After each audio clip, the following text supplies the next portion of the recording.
Hello students, कैसे हैं आप सब। आई होप आप लोग ठीक ही होंगे। और स्वागत करता हूं मैं आपके अपने चैनल गाइड टू सक्सेस पर। आज हम लोग स्टूडेंट्स पढ़ने वाले हैं टेक्स्ट बुक। इससे पिछली वीडियो मैंने 4-5 क्लासेस आप लोगों को ग्रामर पढ़ाई थी। किसी एक बच्ची का कमेंट आया था कि सर आप टेक्स्ट बुक भी पढ़ाएं और उसके क्वेश्चन आंसर्स भी कराएं।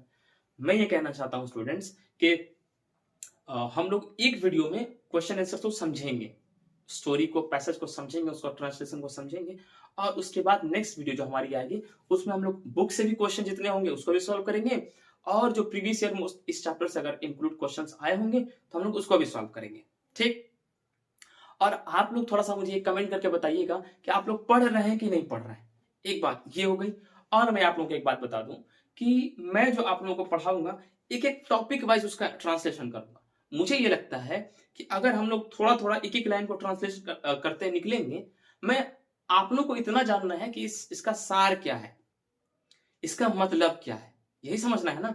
और जो अगर मीनिंग्स है तो मैंने यहाँ पर लिख के रखा हुआ है। जब क्लास कंप्लीट होगी या मैं अभी क्लास के बीच में जब अगर हट जाऊंगा तो आप लोग स्क्रीनशॉट ले लीजिएगा। और ये भी कोई बड़ी बात नहीं है। आई थॉट कि आप लोग इसको गूगल से मीनिंग निकाल भी सकते हैं गूगल करके। ये भी कोई बड़ी बात नहीं है मेरे लिखने के लिए, लेकिन मैं पढ़ा रहा हूं तो सोचा कि लिख ही दूं, बच्चों को आराम होगा। और एक और जरूर काम कीजिएगा। जितने मैंने मीनिंग्स लिखे हुए हैं आप गूगल फोन पे कर लें, यहाँ से स्क्रीनशॉट ले लें। एक काम जरूर कीजिएगा कि आप अपने बुक में उसकी मीनिंग्स के पास पेंसिल से जरूर लिख दीजिएगा। जब आप बुक पढ़ेंगे तो आपको स्टोरी समझ में आएगी। आ रही बात समझ में। अब हम पढ़ते हैं अपने क्लास के ऊपर।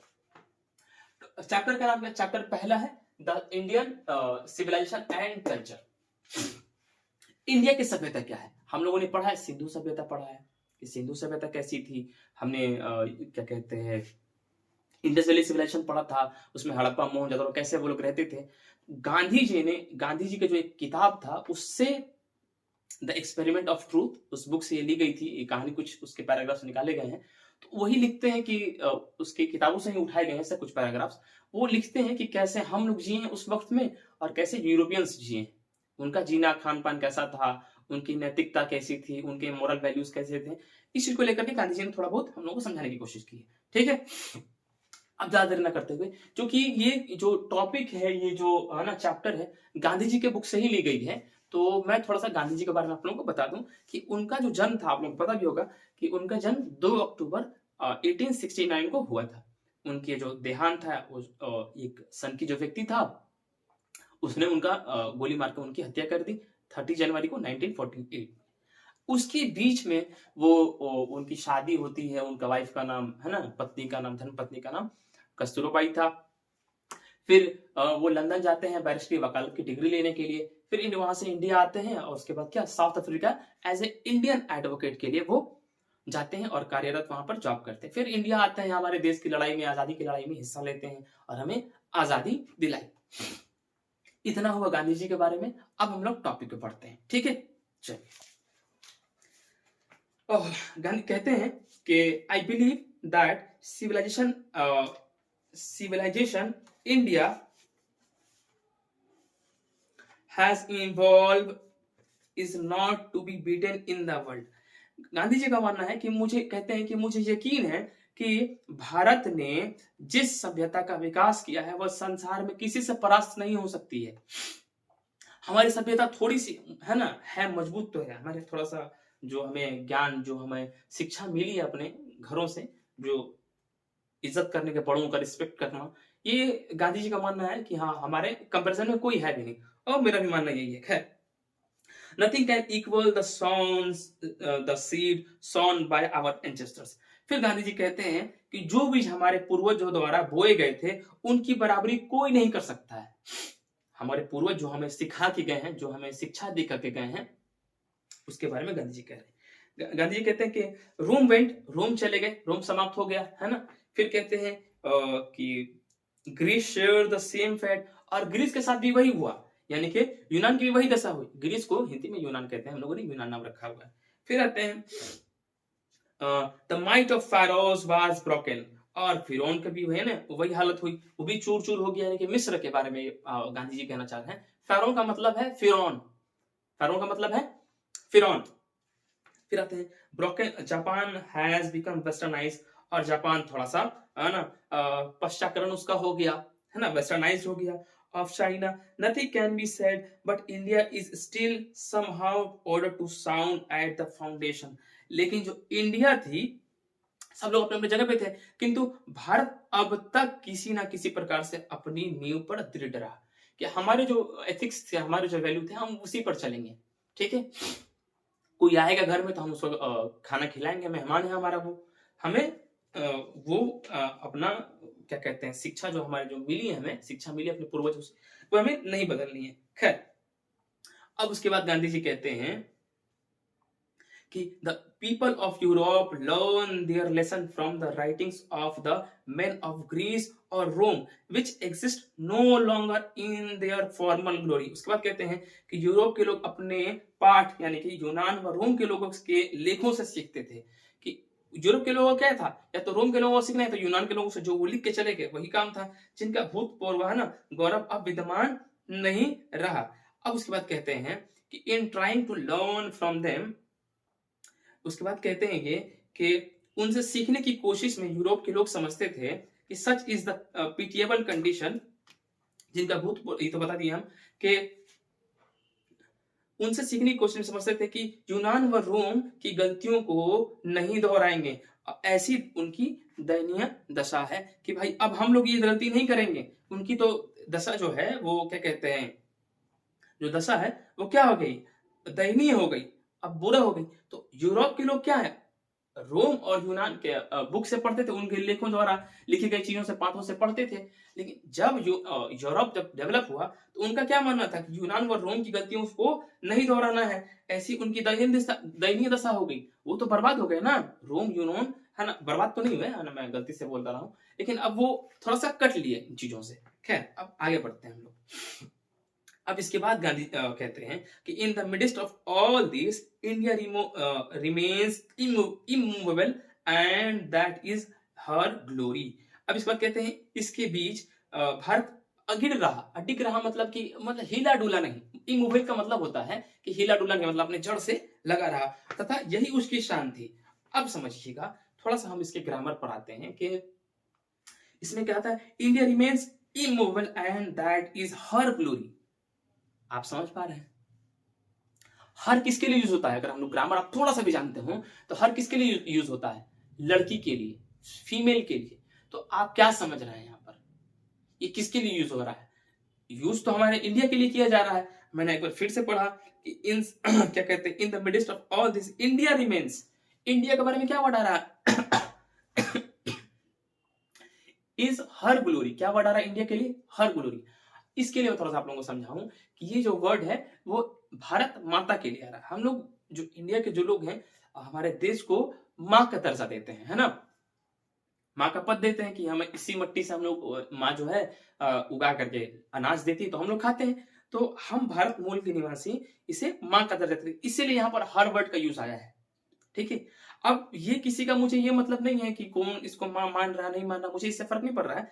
मैं आप लोगों को हर के लिए ग्रामर पढ़ाने के लिए और इंग्लिश पढ़ाने के लिए समझा रहा हूँ कि यहाँ पर हर क्यों यूज हुआ, क्योंकि हमारे देश की है ना लोगों की मान्यता है, और हम माना भी जाता है और सही भी है कि ये हमारी माता है जो हमें धरती से पानी पिला रही है, खाना दे रही है, इस तरह से। खैर, अब हम आगे बढ़ते हैं। It is a charge against India that her people are so uncivil, है ना, अनसिविलाइज्ड इन क्या कहते हैं, इग्नोरेंट एंड स्टॉलिड, है ना, that it is not possible to introduce, है ना, induce them to adopt any changes. अब उसके बाद ये क्या कह रहे हैं कि हमारे ऊपर एक आरोप भी लग रहा है कि भारत के विरुद्ध यह एक आरोप भी लग रहा है कि यहाँ के लोग तो इतने असभ्य हैं, अज्ञानी हैं कि इनके कोई अंदर फीलिंग भी नहीं है।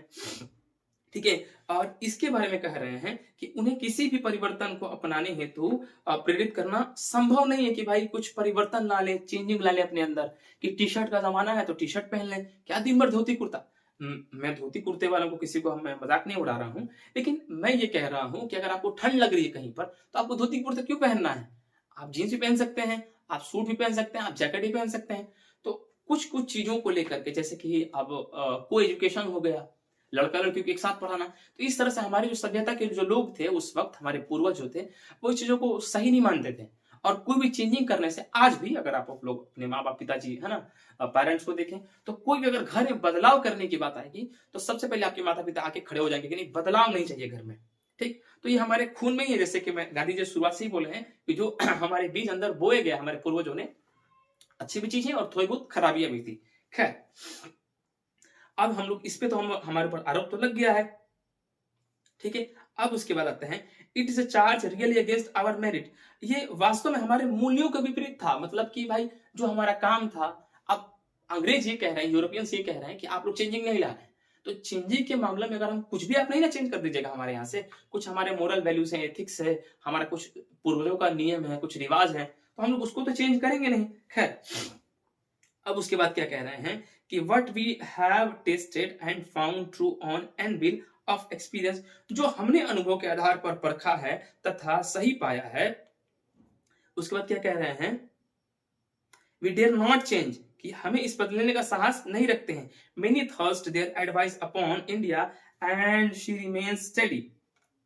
अब उसके बाद कहते हैं कि अनेक लोग अपने विचार या सोच भारत पर थोपते हैं। अब उसके बाद क्या कह रहे हैं, this is her beauty, it is the sheet anchor of our hope. और ये कह रहे हैं कि यही इसकी सौंदर्यता है, यही हमारी उम्मीद का है ना क्या कहते हैं आश्रय है कि माफ कीजिएगा दोस्तों, गांधी जी कह रहे हैं कि सारे लोग हमें ही अपनी चीजें थोपते हैं। आप एक चीज अगर ध्यान दें कि जो घर में सबसे मासूम होते हैं ना, जो भोले होते हैं, उसी को सबसे ज्यादा काम दिया जाता है, उसी को ज्यादा अपने थॉट्स दिए जाते हैं कि ऐसे कर लो वैसे कर लो। तो हम भारत निवासी, यहाँ के जो निवासी हैं, थोड़े से भोले तो जरूर है विथ कंपेरिजन टू जो है ना जो वेस्टर्न के लोग हैं। इस तरह से हमारे यहाँ लोग थोड़े से भोले मिलते हैं। तो हमें सब लोग अपना चीज है ना, अपने जो कल्चर है वो थोपने की कोशिश करते हैं। भाई ठीक है, आप अच्छे होंगे, लेकिन मेरा भी कल्चर कुछ रिच कल्चर, इंडिया का कल्चर बहुत रिच है, हमारे भी तो कुछ कल्चर्स है। खैर, अब हम तीसरे पैराग्राफ पे आगे बढ़ते हैं। उसके बाद ये क्या कह रहे हैं कि civilisation is that mode of conduct which point out to है ना man the path of duty। इसके बाद ये कह रहा है सभ्यता आचरण का वह ढंग है। एक सभ्यता चाहिए कि एक आचरण हो जो मनुष्य को कर्तव्य के पथ पर अग्रसित करता है। आगे एक सभ्यता रहेगी तब ना हम एक पाथ बनाया जाएगा। हमारे कुछ गुरु लिख करके जाएंगे, हमारे है ना पूर्वज लिख के गए होंगे, उसी रास्ते पर ना चलेंगे। हाँ, आप ये जरूर कह सकते हैं कि उसको हम पढ़ेंगे, एक्सपेरिमेंट करेंगे कि इस जमाने के लिहाज से, इस जमाने के मुताबिक क्या वो सही है कि नहीं, उन सभ्यताओं का पालन करना, उन रिवाजों का पालन करना सही है कि नहीं। उसके बाद आप कुछ उंगली उठाएं। खैर, उसके बाद कहते हैं कि performance of duty and observance of morality are convertible terms. उसके बाद ये कह रहे हैं कर्तव्य का पालन तथा नैतिकता पूर्ण आचरण, ये क्या है, सब मतलब बदलाव कर सकते हैं इस चीजों को लेकर के। ठीक है, इसको लेकर के ये कहना चाह रहे हैं। फिर ये कह रहा है कि to observe morality is to attain है ना mastery over our mind and our passion. उसके बाद ये क्या कहते हैं कि अपने मन एवं आवेगों पर, जो हमारे मन में कुछ ना कुछ चल रहा है, स्वामित्व प्राप्त करना है। इसका मतलब कि भाई जो हम कह रहे हैं, इसे फिर से मैं आप लोगों को समझा दूं कि to observe morality attain mastery over our minds and our passion, कि हमें थोड़ा सा जो हमारा पैशन है, हमारा जो माइंड है, उस पर हमारा थोड़ा कंट्रोल भी होना चाहिए। ये नहीं कि जो दिमाग बोल दे वो है ना चल पड़े हम लोग, ऐसा भी काम नहीं करना है। उसको कहते हैं सो डूइंग, ऐसा करके वी नो आवर सेल्फ, हम लोग अपने आप को तो जान लेंगे। बट अब उसके बाद देखिए क्या कह रहे हैं कि the Gujarati equivalent for civilisation means, ये कह रहे हैं गुजराती में सभ्यता को सदाचार यानी कि इक्विवेलेंट माना गया है। उसके बाद ये कह रहे हैं गुड कंडक्ट, क्या कहते हैं कि समानार्थक है, मतलब गुजराती इसके क्या है, समानार्थक है, इक्विवेलेंट है। अब इसके बाद समझते हैं हम लोग, if this definition is correct, अगर ये परिभाषा सही है, डेफिनेशन सही है, तो then India as so many writers have shown, तो भारत को जैसा कि कई लेखों ने स्पष्ट किया है कि भाई अगर ये मान्यता है तो इंडिया के बारे में तो बहुत से लोग इंडिया घूमने आए हुए हैं। आपको शायद हिस्ट्री पढ़ते होंगे, 10th तक हिस्ट्री जिन लोगों की जो थी वो लोग हिस्ट्री पढ़े हैं कि भारत को घूमने के लिए, भारतवर्ष में घूमने के लिए कई सारे लोग आए हैं। और शायद आप लोग को एक बात नहीं पता होगा कि हमारे देश का सबसे पहला नाम क्या था, जम्बू द्वीप, जिसका मतलब होता है जामुन का द्वीप, जामुन का देश। ठीक है, टाइम टू टाइम इसका नाम बदलता रहा, भारत हुआ, भारतवर्ष हुआ, है ना, आप लोग बहुत सारा नाम, इंडिया हो गया, कैसे कैसे थोड़ा बहुत आप लोग जानते होंगे, लेकिन बात उठी तो मैंने सोचा कि बता दूं आप लोगों को। आप लोग याद रखिएगा इस बात को कि इंडिया का सबसे पहला नाम क्या था, जम्मू द्वीप, इसका मतलब क्या था? जामुन का द्वीप, यानी कि जामुन का देश। जामुन जो आप लोग खाते हैं, है ना, फल। इसके बाद आते हैं,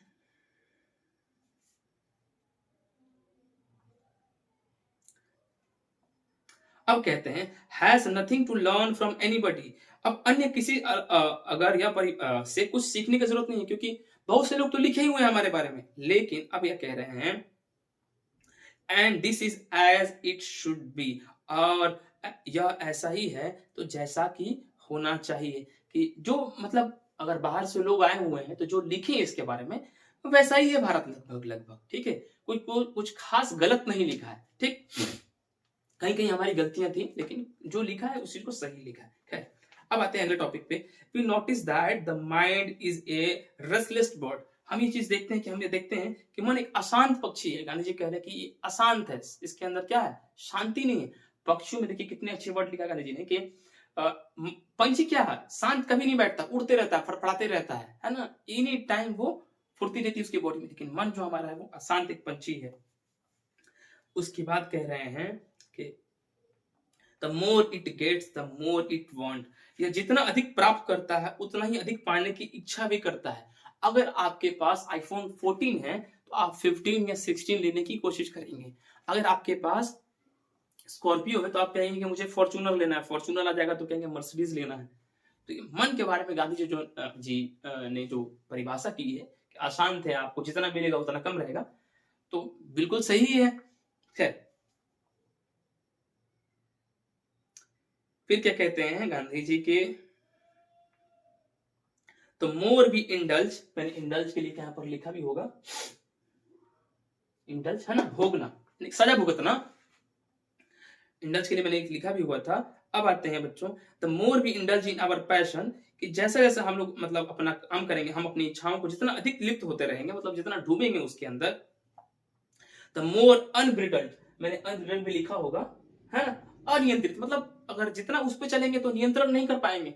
आप एक चीजों को याद रखिएगा कि आजकल जरूर चल पड़ा है कि मुझे आईफोन लेना है, ये लेना है, वो लेना है, आप लोगों को सिर्फ पढ़ना है, नहीं तो आप लोगों का क्या हो जाएगा? अनब्रिडल्ड, अनियंत्रित हो जाएंगे आप लोग, ठीक है। अगर आप लोग ये नहीं पढ़ते हैं, है ना, बात समझिएगा, पढ़ाई लिखाई छोड़ देंगे तो आप लोग अनब्रिडल्ड हो जाएंगे, अनियंत्रित हो जाएंगे, कोई नियंत्रण रहेगा नहीं अपने आप के ऊपर। तो आप लोग कोशिश कीजिए कि अपना नियंत्रण बनाए, अच्छे मार्क्स से पास करें, अच्छे एंट्रेंस दे, जॉब लें। खैर, अब उसके बाद आते हैं, our ancestors therefore set a limit to our indulgence. They saw that happiness was largely a mental condition. अब ये क्या कह रहे हैं कि इसलिए हमारे पूर्वजों ने हमारी आसक्ति की एक सीमा तय की है। उन्होंने देखा कि प्रसन्नता मुख्य एक मानसिक स्थिति है। ये कहें कि खुश रहिए, और इस बात को हमेशा याद रखिएगा कि आपके लाइफ में कोई भी प्रॉब्लम हो, आप हमेशा खुश रहिएगा, ठीक है। इन चीजों को ऊपर मत पड़िएगा कि ये नहीं मिला, मेरा मार्क्स कम आ गया, ये उतार चढ़ाव होता रहेगा। खैर, अब उसके बाद आते हैं, और 2-3 टॉपिक ही बचे हुए हैं। अब उस पर कहते हैं a man is not necessarily happy, है ना, बिकॉज ही इज रिच, कि ये जरूरी नहीं है कि मतलब एक इंसान अगर वो रिच है तो वो क्या, वो खुश है, because he is poor, sorry, और अनहैप्पी, और बिकॉज ही इज पुअर। इंसान को इस बात से क्या कहते हैं, कोई फर्क नहीं पड़ता कि वो नहीं होना चाहिए कि वो अमीर है, गरीब है, इस तरह से कुछ नहीं। The rich are often seen to be unhappy. इस बात को आप लोग तो देखे भी होंगे, ये कह रहे हैं गांधी जी कि रिच हमेशा दुखी रहता है। और एक और भी आप मतलब सत्य बात है, कटु सत्य है कि रिच लोग रात को सोते नहीं है। जिनके पास ज्यादा पैसा, आपके आस पड़ोस में अगर कोई होंगे तो आप लोगों को पता भी होगा कि रिच जो अमीर जो लोग होते हैं वो सोते नहीं है रातों में। तो गांधी जी यही कहते हैं कि ज्यादा अमीरी भी अच्छी चीज नहीं है। पैसा इतना हो कि आपके पास, अगर आपके घर में कोई इलाज कराने के लिए कोई हॉस्पिटल में एडमिट है तो आप उसका इलाज कर ले, कहीं जाना है स्कूल तो साइकिल हो आपके पास, कॉलेज जाना हो तो बाइक हो, जा तो सोने पे सुहागा, इतना पैसा है तो ठीक है। लेकिन ज्यादा अगर आप सिर्फ सोच रहे हैं कि पैसा सही लाइफ है, गांधी जी कहते हैं नहीं, जो रिच लोग भी होते हैं वो भी अनहैप्पी यानी कि दुखी रहते हैं। अब क्या कह रहे हैं उसके बाद, millions will always remain poor, है ना। अब ये क्या कह रहे हैं, लाखों लोग, है ना, सदैव गरीब रहते हैं। कुछ लोगों को आप, है ना, लाखों लोगों को आप देखो, करोड़ों लोगों को जानते होंगे, बहुत से लोगों को जो लोग हमेशा गरीब रहते हैं। Observing all this our ancestors dissuade, dissuade माने कुछ नहीं करने को कारण, है ना। अब इसके बाद ये कह रहे हैं, ये सब देखते हैं हुए ही हमारे पूर्वजों ने हमें विलासिता एवं भोगों से दूर रहने को आदेश दिया है, ठीक है। कि कुछ गलतियां ना करें आप, ठीक है, किसी गरीब का मजाक ना उड़ाएं। गांधी जी के बच्चों थॉट है ना, अनबिलीवेबल थॉट्स थे। खैर, अब उसके बाद कहते हैं we have manage with the same kind of plough as existed, है ना, थाउजेंड ऑफ ईयर्स।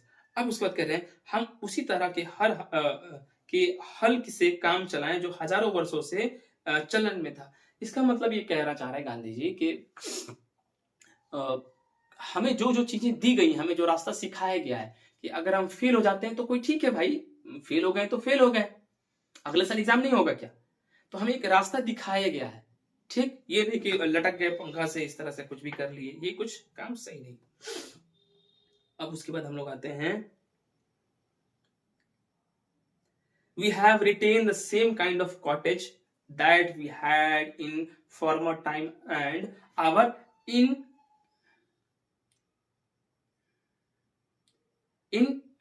डिक रॉडिंग, है ना, क्या कह रहे हैं कि है ना कंपटीशन। उसके बाद ये कह रहे हैं कि हमने उसी तरह झोपड़ियां बनाए रखी हैं जो हमारे पास पुराने समय में थी और हमारी स्वदेशी शिक्षा प्रणाली से भी पहले जैसी ही रही है। कि ये कह रहे हैं कि भाई हम लोग तो रहे हैं झोपड़ियों में रहे हैं, अपने कच्चे मकानों में रहे हैं, और हमारी शिक्षा की प्रणाली भी जो थी उस तरह से ही थी, लेकिन शिक्षा से हम लोग कभी इंडिया के लोग दूर नहीं रहे, थोड़ा सा हम लोग पिछड़ गए कुछ बीच में, लेकिन हम लोग कुछ खास दूर नहीं रहे। उसके बाद कहते हैं we had no system of life according competition. फिर हमारे पास क्या थी, क्या कहते हैं, हमारे जीवन का क्षय जो करने का है ना प्रतियोगितात्मक प्रणाली नहीं थी कि हम लोग कुछ कंपटीशन का सबसे पहले जो इन्वेंट जो किया वो चाइना ने किया था कॉम्पिटिटिव एग्जाम्स का, तो वो भी हमारे अंदर कुछ खास अभी नहीं रहा। It was not we did not है ना इट वॉज नॉट, ऐसा नहीं था that we did not know how to invent, है ना, मशीनरी। ऐसा नहीं था कि हम लोग जानते नहीं थे कि मशीनरी को कैसे इन्वेंट किया जाए, कैसे आविष्कार किया जाए। But our forefathers knew that if we set our hearts after such things we would become slaves and lose our moral fibers। ये कह रहे हैं कि अगर हमारे पूर्वज जानते थे कि अगर हम किसी एक चीज से जुड़े जाएंगे तो हम अपने मोरल वैल्यू एथिक्स से दूर हो जाएंगे। कि मतलब ये कहना चाह रहे हैं कि हमें अपनी जड़ पर भूलना नहीं है। यही हमारे मतलब हमारे ब्लड में यही चीजें सिखा रहे हैं कि हमारे पूर्वजों ने ये भी सिखाया कि ठीक है हम लोग जीवन जिएंगे, पढ़ेंगे लिखेंगे, लेकिन ज्यादा सिर्फ इसी चीज के ऊपर नहीं पढ़ना है। जैसे मैं आप लोगों को एक एग्जांपल देता हूँ कि आप लोगों को पता होगा कि पोटेशियम साइनाइड खाते ही है ना कि एक साइंटिस्ट मर गया। क्यों? क्योंकि उसको टेस्ट का पता करना था। एक कहानी खूब चलती रहती है कि उसको टेस्ट का पता करना था, तो एक जहर बना पॉइजन बना, उसको खा करके है ना साइंटिस्ट मर गया। तो इन चीजों के वजह से ये कह रहे हैं कि हमारे फोरफादर्स भी इन्वेंट कर सकते थे। हमारे यहाँ भी तो है ना कनाद महोदय पैदा हुए, बड़े बड़े स्कॉलर्स पैदा हुए, है ना, मैथमेटिशियंस पैदा हुए, है ना। तो इसके सिर्फ इसी के चक्कर में नहीं रहता है। फिर आते हैं दे देयरफॉर आफ्टर डेलिब्रेशन मैंने आप लोगों को लिखा होगा यहाँ पर प्रतिछाया कि हम लोग एक रिफ्लेक्शन पढ़ता है। They therefore after due deliberation decided that we should only do what we could with our hands and feet। कि उन्होंने हमें बताया कि हमारा रिफ्लेक्शन जो है, प्रतिछाया जो है, वो उतना ही कि हम हाथ पैर से अपना काम चला लें, है ना, मशीन बनाना ये करना। ये कहते थे कि भाई हम क्या हो जाएंगे, थोड़े से कामचोर टाइप के हो जाएंगे। इससे आजकल हो भी रहा है कि रोबोट से ये काम करा ले वो काम करा ले, और आजकल देख भी रहे हैं कि जो लोग ज्यादा बाइक से जा रहे हैं उनको फैट बढ़ जा रहा है, फिर है ना उन लोगों को दवा खाना पड़ रही है, शुगर हो जा रहा है, इस तरह से। खैर, they saw that our real happiness and health consisted in a proper use of our hand and feet. ये कहना चाह रहे हैं कि हमारा जो हेल्थ है, जो हैप्पीनेस है, वो हमारा हाथ पैर का इस्तेमाल करने से ही है। अब अगर जिस काम को हम कर रहे हैं उसमें हमारा हाथ पांव का इस्तेमाल होना चाहिए। ये नहीं दिन भर बैठे बैठे कुछ काम करनी अच्छी चीज नहीं है। स्टूडेंट्स, इस बात का याद रखिएगा कि आप अगर सोच रहे हैं कि दिन भर बैठे बैठे कुछ काम करें तो ये कुछ खास अच्छी बात नहीं है। ठीक है, उसके बाद हम लोग आगे बढ़ते हैं कि they further reason that a large city were a snare. अब इस पर ये कह रहे हैं, उन्होंने आगे तर्क दिया कि बड़े नगर फंदे हैं, यानी कि क्या है, जाल है, ट्रैप है, स्नेर, मैंने यहाँ पे लिखा भी होगा जाल है। ठीक, उसके बाद आते हैं कि एंड यूजलेस इनकम्बरेंस। उसके बाद क्या था, ये एक इनकम्बरेंस मैंने आप लोगों को पढ़ाया है ना, ये भार है, इसका बोझ है। बड़ा बड़ा शहर में रहने वाले लोग, वही लोग परेशान में ही रहते हैं। आप लोग अगर गांव में रह रहे हो तो है ना लाइक कर दीजिएगा जरूर इस वीडियो को, कि गांव में लोग थोड़ा सा फ्री रहते हैं, आप लोगों को ये बात पता होगा, फ्री माइंड से रहते हैं। खैर, that people would not happy in them that there would be gangs of thieves and robbers है ना, प्रोस्टिट्यूशन एंड वाइस फ्लोरिशिंग। अब ये क्या कह रहे हैं कि शहरों में तो आप लोग को पता भी होगा कि डकैती होती है, चोरी होगी, कोई लोग हफ्ता मांगने आ गए, फिर देह व्यापार भी होता है। आप लोग प्रोस्टिट्यूशन मतलब समझ भी रहे होंगे शायद। तो ये सब शहरों के चोचले हैं, ठीक है। गांव में ऐसा आप कहीं नहीं सुने होंगे कि किसी गांव में प्रोस्टिट्यूशन हो रहा है। हाँ, चोरी कहीं शायद आप लोग सुने होंगे कहीं चोरी हो गई, लेकिन इस तरह से जितना शहरों में होता है उतना नहीं है। तो गांधी जी यही समझा रहे हैं कि ऐसा नहीं कि शहर का जीवन बहुत ज्यादा अच्छा है, थोड़ी बहुत सुविधाएं हैं, लेकिन इसका भार भी बहुत ज्यादा है। उसके बाद ये क्या कहते हैं, in them that poor man would be robbed by rich man, है ना।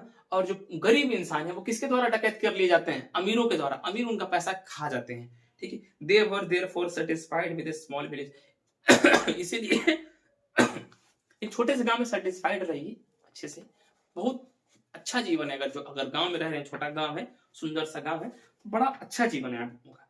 अब हम चलते हैं अपने आखिरी टॉपिक पैराग्राफ पे।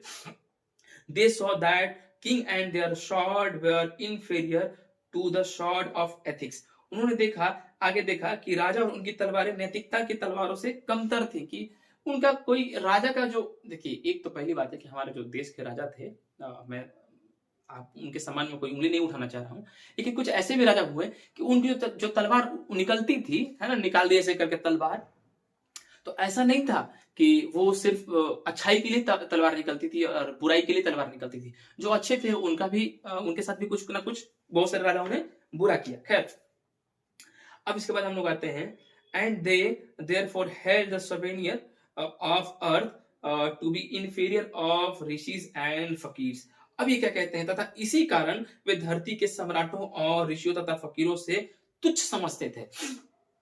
ये क्या कह रहे हैं, इसी कारण सम्राटों को, है ना, वो क्या ऋषि और फकीर तुच्छ समझते थे। आप लोगों को पता भी होगा, है ना, अगर कभी भी फकीर या संत या किसी का भी नाम आना चाहिए तो मेरे ख्याल से सबसे पहले संत कबीर का नाम आएगा।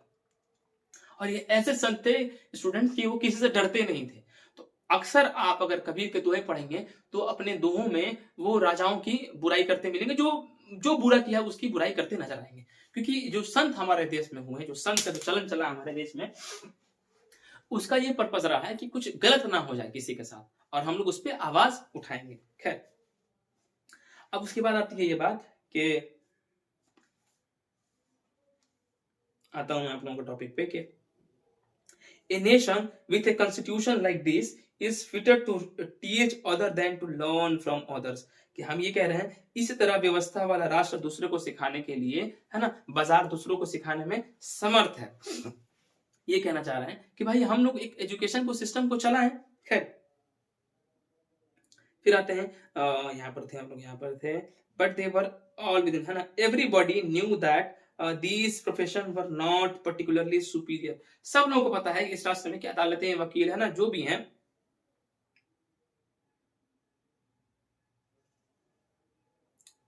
है ना, देखिए, this nation had cot lawyer and doctors but they were all with in bounds. Everybody knew that this profession were not particularly superior.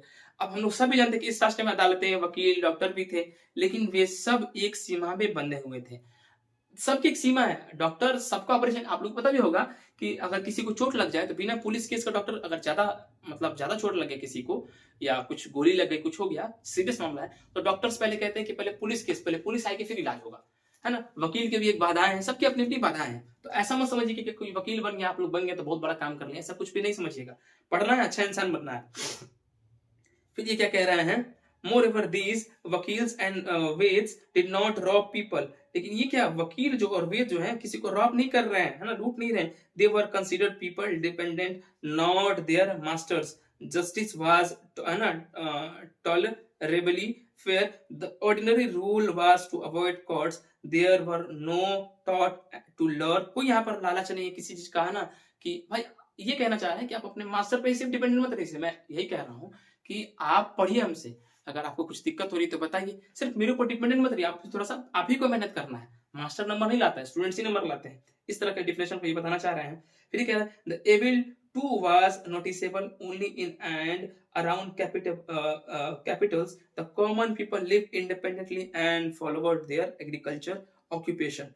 अब ये क्या कह रहे हैं कि व्यवसाय अगर हम उसको कुछ फंसाने के लिए दलाल है, यह बुराई केवल नगरों में और अथवा आसपास नजर आती है। मतलब ये कह रहे हैं कि शहरों में इससे बुराइयां हैं कि भाई हम क्या करें, एग्रीकल्चर कर सकते हैं, कुछ कर सकते हैं, खेती कर लें। गांव में क्या है कि हम खेती कर लेंगे।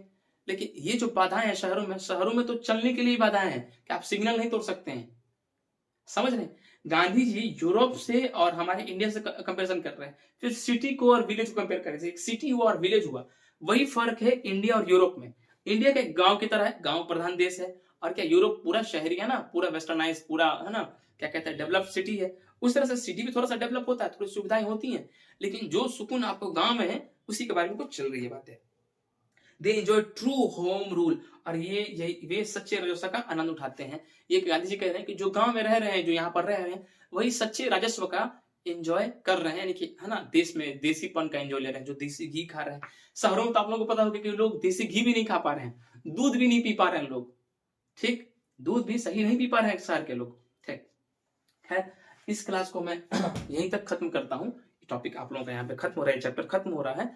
और यहाँ पर मैंने आप लोगों के लिए पूरे मीनिंग्स लिखे हुए हैं। अगर आप लोगों को कोई दिक्कत हो, स्क्रीनशॉट ले लीजिए, फोटो खींच लीजिए, और बुक में क्या कीजिएगा, लिख लीजिएगा। जहां जहां आपको लगे कि कुछ दिक्कत है तो आप इस चीज को लिख लीजिएगा। आज का क्लास हम लोग यहीं खत्म करते हैं। जय हिंद, जय भारत।